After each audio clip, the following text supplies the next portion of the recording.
What's going on, everyone? Welcome to the penultimate episode of Beach Sports Podcast of this spring semester. My name is Christian Vasquez, as always, your host for Beach Sports, a podcast produced and created by the Daily 49er staff.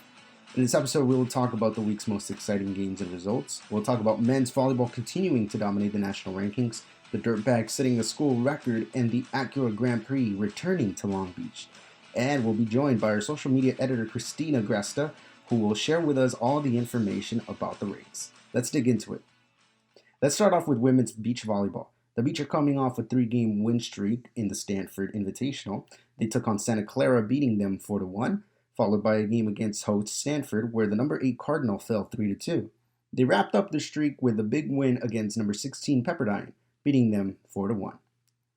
The women's tennis team are coming off their third straight loss, this time off the hands of Cal State Fullerton.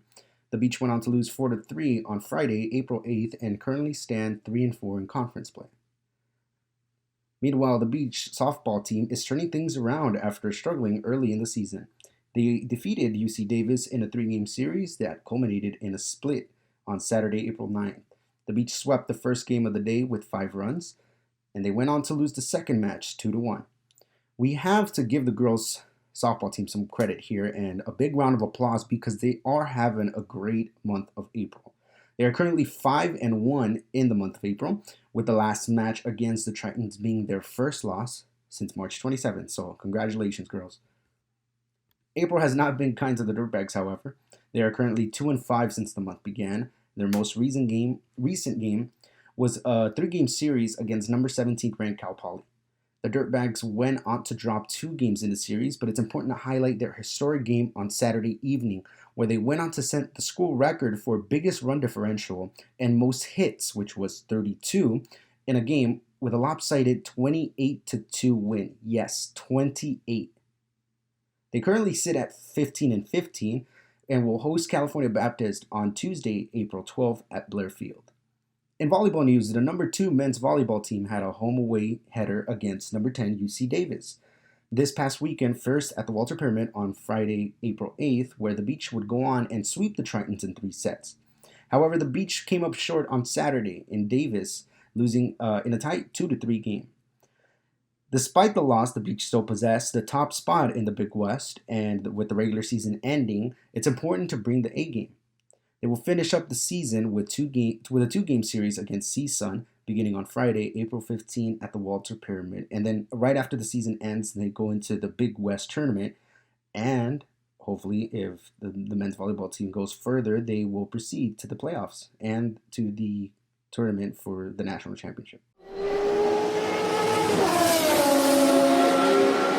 As Daryl Waltrip would say, boogity, boogity, boogity, boys, let's go racing. The Acura Grand Prix makes a return to Long Beach. That's right.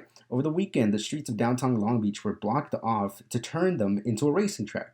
The event was held near the Long Beach Convention Center and the Pike Outlets, with the finish line right on Shoreline Drive. And here to tell us more about it is social media editor Christina Gresta. Take it away, Christina. Long Beach hosted NTT IndyCar for the 47th Acura Grand Prix this past weekend. Simon Pagenaud topped the first practice session, with Roman Grosjean taking that honor in the second session of the weekend. Southern California native Colton Herta secured pole position on Saturday and looked set to win the race Sunday after leading 19 of the 85 laps. His luck changed when Alex Palou and Joseph Newgarden overtook him through pit stops. Herta crashed out with 30 laps to go, and Roman Grosjean, who ran consistently around 6th for most of the race, was able to capitalize on the chaos of the race and scored his first podium with Andretti Autosport.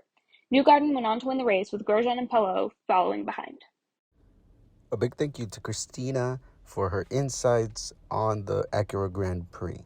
And speaking of the Acura Grand Prix, let's break it down a little bit of how it works over this 3-day weekend period. On Friday, it kind of starts off with a first practice session of the weekend where drivers, get to experience the familiarity of the track and just the overall layout of every turn and every lap. On Saturday, a final practice session begins for qualifiers, which will determine the places for the commencement of the start of the race on Sunday. The fastest drivers, of course, placing at the front and the slower drivers in the back. On Sunday, nearly 33 drivers will take about 85 laps or 167 miles. And in this competition, the first 3 competitors to cross the finish line are to receive the trophies in the ultimate ceremony. Thank you so much to Christina for being a part of this episode of Beach Sports Podcast. Make sure to tune in 2 weeks for our final Beach Sports episode with special guests. It's the last one for the spring semester, guys, and we will continue the series later on in the fall, but for now, we're going to leave that last episode in 2 weeks. And don't forget to check out so much more content on daily49er.com and all of our social media platforms at Daily49er. For more news podcast content, tune in every Monday morning to Beach Weekly with Cindy Aguilera. For Christina Grastad, I've been your host, Christian Vasquez. Until next time.